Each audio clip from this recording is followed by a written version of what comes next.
আদনান বাইরে চলে গেল আর আমি ঘুম থেকে উঠে ফ্রেশ হয়ে এক কাপ চা নিয়ে বসছি সুমি জোর করে দেওয়াতে। আদারওয়াইজ আমি এই টাইমে চা খাই না। তো যাই হোক, আজকে চা খেতে খেতে শুনলাম যে ফারিসা আসবে, মানে ফারিসা নামান ভাইয়া আসবে। তো যেহেতু আসবে, ওদের আবার চিকেন রোস্ট বা বিরিয়ানি টাইপের খাবার পছন্দ। তো মা আমাকে বললো চিকেন রোস্ট করার জন্য। চিকেন রোস্ট একটা বড় সাইজের আগে ম্যারিনেশন করে রাখা ছিল, আর একটা নিয়ে নিচ্ছিলাম। এই পর্যায়ে সুমিকে দিয়ে কাটিয়ে নিচ্ছিলাম। তো যাই হোক, আমি চিকেন রোস্ট করব আর বাকি রান্না নাকি সুমি করবে। তো যেহেতু বাচ্চারা বিফ অত পছন্দ করে না, তাড়াহুড়া সব কিছু মিলিয়ে আমরা একটা আইটেমই করতে যাচ্ছিলাম।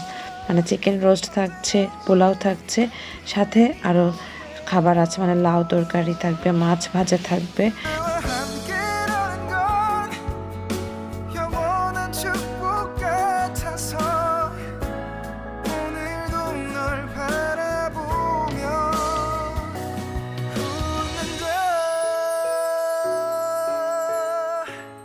আর এই যে দেখো, চাল কুমড়াটা আমাদের ছাদে হয়েছিল না, ওটা পেরে নিয়ে আসছিল আগের দিন। আজকে এটা রান্না করবে না। লাউ নিয়ে আসছিলাম আমি ঢালি থেকে, সেই লাউটা আজকে রান্না করবে চিংড়ি মাছ দিয়ে। তো এগুলো তো সুমির কাজ, আমি আমার কাজ করে নিচ্ছিলাম। এমন সময় আমার একটা কল আসলো, খালু ফোন দিচ্ছিল। আমি যেহেতু কিচেনে, আমি ফোনটা রিসিভ করতে পারিনি। তারপর আমি যখন রান্না মোটামুটি পর্যায়ে শেষ করে রুমে আসছি, এসে দেখলাম খালুর মোবাইল থেকে ফোন আসছে। যেহেতু আজকে ফ্রাইডে, খালু নিশ্চয়ই আসবে অথবা কোথাও যাবে, সেজন্য আমাকে ফোন দেবে, এরকম কিছু হবে, অথবা খোঁজখবর নেওয়ার জন্য। ওই চিন্তা করে আমি কল ব্যাক করলাম। কল ব্যাক করার পরই খালু আমাকে বললো যে আজকে 300 ফিট যাবে, আমাকে নিয়ে যাবে, যাওয়ার সময় আমি ফ্রি আছি কিনা। তা আমি বললাম যে হ্যাঁ, আমি আজকে ফ্রি আছি। আমি এটা চিন্তা করলাম যে ফারিসারা তো আসবে, যেতে যেতে আর সন্ধ্যায় হয়, খালুও নাকি আসরের পরে আসবে, তো ব্যালেন্স হয়ে যাবে। তো এর মধ্যে যেটি হলো, খালুকে কথা দিয়ে ফেলছি। তারপর যখন আমার মনে হলো রান্না করতে করতে যে খালু এখানে এসে আমাকে নিবে, উপরে উঠবে না, এটা তো হয় না।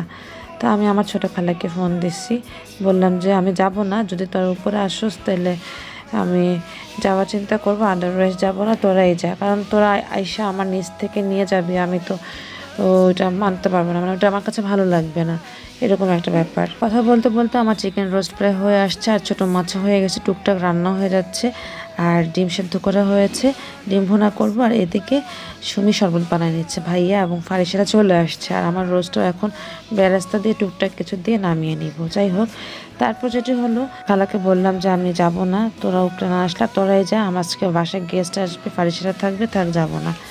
তারপর সে অনেক মানে কিছু বলার পর রাজি হয়ে গেছে যে আসবে। ঝটপট খালুর পছন্দের মাছ, যেমন মাছ ভাজা পছন্দ, আলুর ভর্তা পছন্দ, মানে মাছ ভাজা পছন্দ, ভর্তা পছন্দ।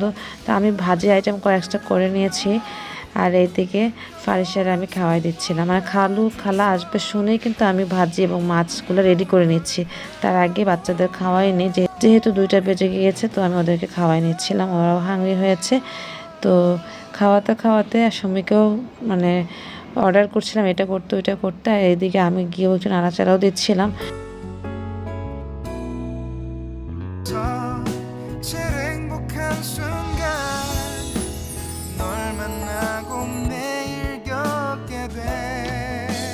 তো আজকের মেনুতে আমি যেটি রেখেছি খালু আসার পর, সেটি হচ্ছে যে এই যে দেখো, ইলিশ মাছ বড় ভাজি করে নিচ্ছিলাম। খালুর শুকনো মরিচ পোড়া এই ভাজি খুব পছন্দ।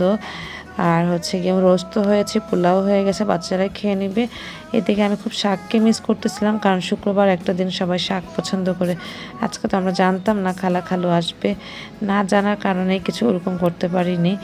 কাঁকরোল ভাজি, করলা ভাজি, তারপরে ছোটো ছোটো মাছ, ডাল 2 রকমের, ঘন ডাল, ডিম ভুনা, সাথে আলুর ভর্তা এবং লাউ দিয়ে চিংড়ি মাছ, এবং সাথে হচ্ছে গিয়ে এই যে রোস্ট করে নিচ্ছে। আর পোলাওটা সুমি করছে, এত ঝরঝরা হয়েছে।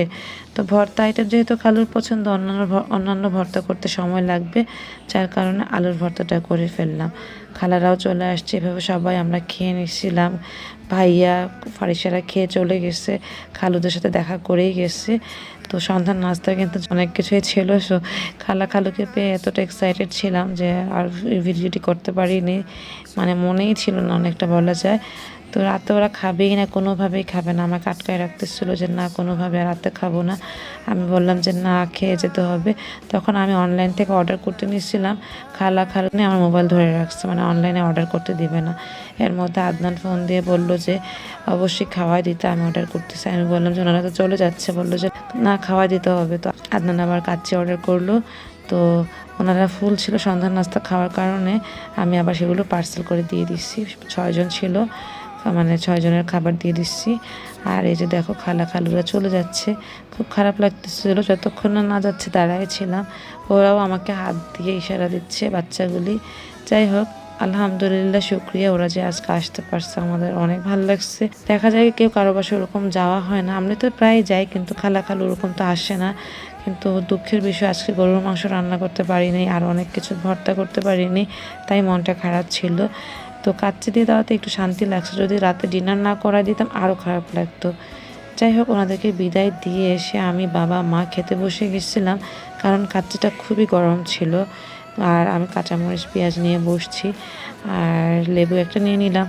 এভাবে কাচ্চিটা আসলে মজা ছিল। মা প্রথমে ভাবলো যে খাবে না, যখন দেখলো যে না মজা, তখন মাও খাইছে। বাবা খেতে পারেনি, বলে মিষ্টি মিষ্টি। বেসিকলি যে ঝোলটা এবং আলু বোখারার ঝোলটা বাবার প্লেটে ছিল, তো বাবার কাছে একটু মিষ্টি মিষ্টি মনে হচ্ছিল। যাই হোক এভাবে আমরা সবাই ডিনার করে নিচ্ছিলাম।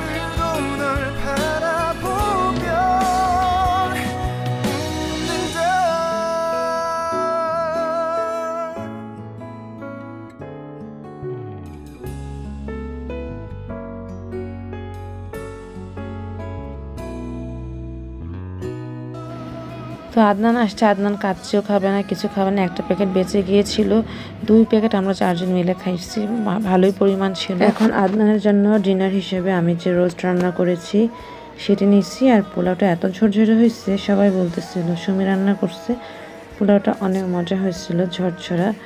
তো আমি তো পোলাও খাই না, যারা খাচ্ছিল তারাই বলতেছিল। আদনানকে ডিনার হিসেবে আমি এটা খাওয়াই দিচ্ছিলাম। তো ও পুরাটা খেতে পারেনি, বললো যে বাকিটুকু রেখে দিতে, পরে খাবে। যাই হোক তারপর আদনান আসার সময় নিয়ে আসছিল হচ্ছে গিয়ে এই যে দেখো মিষ্টি আলু, আর হচ্ছে গিয়ে আমড়া।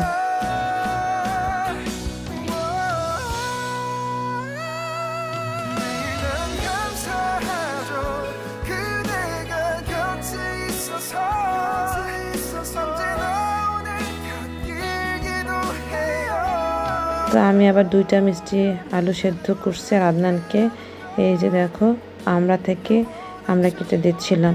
আমড়াগুলো অনেক বড় বড় আমড়া ছিল এবং মিষ্টি মিষ্টিও ছিল। এখন আমি একটা মিষ্টি আলু খেয়ে ফেলছি, আর একটার জন্য আমি এখন ছিলে দিচ্ছিলাম। তারপর আমরা লবণ মরিচ দিয়ে মাখাই ফেলছিলাম, একটু লবণ বেশি হয়ে গেছিলো। যাই হোক শুক্রবার দিনটা ভালোই গিয়েছে, ফারিসেরাও আসলো, খালারাও আসলো, সব কিছু মিলিয়ে আলহামদুলিল্লাহ আমাদের সবার কাছে ভালো লেগেছে। তো এখানে বিদায় নিচ্ছি, আল্লাহ হাফেজ।